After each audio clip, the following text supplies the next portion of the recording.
జాతీయ రహదారిలో ఇష్టానుసారంగా బారికేడ్లను ఏర్పాటు చేసి వాహనదారులకు తీవ్ర అసౌకర్యం కల్పిస్తూ వాణిజ్యదారులకు సహాయ సహకారాలు అందిస్తున్న పోలీసుల తీరుపై జనం మండిపడుతున్నారు. నేషనల్ హైవే మార్గంలో ఎన్నో ప్రమాదాలు జరుగుతుంటాయి. ముఖ్యంగా దామినేడు తూకివాకం సమీపంలో జరిగేటువంటి యాక్సిడెంట్లకు నెల్లూరు రుచులు, పద్మావతి ప్యారడైజ్ వ్యాపారులకు సంబంధించిన వాణిజ్యపరమైన హోర్డింగ్ బారికేడ్ల రూపంలో ఇరువైపులా దర్శనం ఇవ్వడంతో వాహన చోదకుల దృష్టి మరలే అవకాశాలు మెండుగా ఉండడంతో తరచుగా ప్రమాదాలు జరుగుతున్నాయన్న విమర్శలు లేకపోలేదు.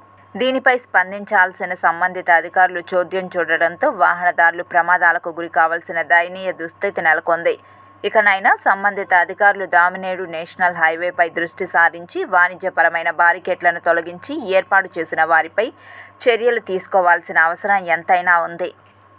నెల్లూరు రుచులకు సంబంధించినటువంటి హోటల్ ఒకటి ఉంది. ఆ హోటల్కి సంబంధించినటువంటి బ్యారికేడ్స్ ముందర ఆ హోటల్ నేమ్స్ను పెట్టుకొని వాళ్ళను స్పాన్సర్ చేసి ఆ రకంగా పెడుతున్నటువంటి పరిస్థితి కనిపిస్తుంది.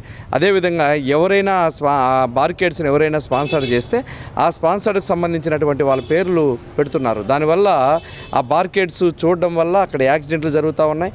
ఆ యాక్సిడెంట్ వల్ల చాలా తీవ్రమైనటువంటి నష్టం జరుగుతూ ఉంది. ప్రతిరోజు నిత్యం జాతీయ రహదారుల్లో ఇట్లాంటి సూచికలను ఏర్పాటు చేయకుండా ఇట్లాంటి బారికేడ్స్ పెట్టడం వల్ల ఈరోజు యాక్సిడెంట్స్ అన్నీ కూడా జరుగుతున్నాయి. ఇది సరైనటువంటి పద్ధతి కాదు. ఆ ఏరియాలో ఏర్పాటు చేయాల్సినటువంటిది బార్కెట్స్లో సూచికలను ఏర్పాటు చేయాలి. ఇక్కడ ప్రమాదాలు జరుగుతున్నది, ఇక్కడ ఒక బండి వెళ్ళాలి, ఇక్కడ ఏదైనా చిన్నపిల్లలు ఉంటారు, ఇక్కడ చిన్నపిల్లలను చూసుకొని దాటాలి. ఇట్లాంటి ప్రమాదకరమైనటువంటి ఏవైతే సూచనలు ఉన్నాయో ఆ సూచనలన్నీ జాతీయ రహదారికి సంబంధించినటువంటి సూచనలు ఏర్పాటు చేస్తే మరింత ప్రయోజకరంగా ఉంటుంది. వ్యాపారమైనటువంటి దృష్టితో ఉండేటువంటివి, వ్యాపారమైనటువంటి జరిగేటటువంటివి, వాళ్ళకి ఏవైతే లాభాలు జరుగుతున్నాయో అట్లాంటి లాభాలకు సంబంధించినటువంటి బోర్డికలు సూచికలను ఏర్పాటు చేయడం ద్వారా యాక్సిడెంట్స్ అన్నీ కూడా విపరీతంగా పెరిగిపోతూ ఉన్నాయి. ఇది సరైనటువంటి పద్ధతి కాదు. పోలీస్ స్టేషన్కి సంబంధించినటువంటి వాళ్ళు ఒకసారి స్పాన్సర్ చేసిన తర్వాత వాళ్ళు ఏమి యాడ్ కింద పెట్టుకోవచ్చు, ఆ కింద పెట్టుకొని దాని ప్రకారం ఏదైనా చేసుకోవచ్చు. కానీ మొత్తం వాళ్ళదే పెట్టేయడం వల్ల అది ఫలానిది అని చెప్పి దృష్టి మళ్ళడానికి కూడా ఆస్కారం ఏర్పడిపోతుంది.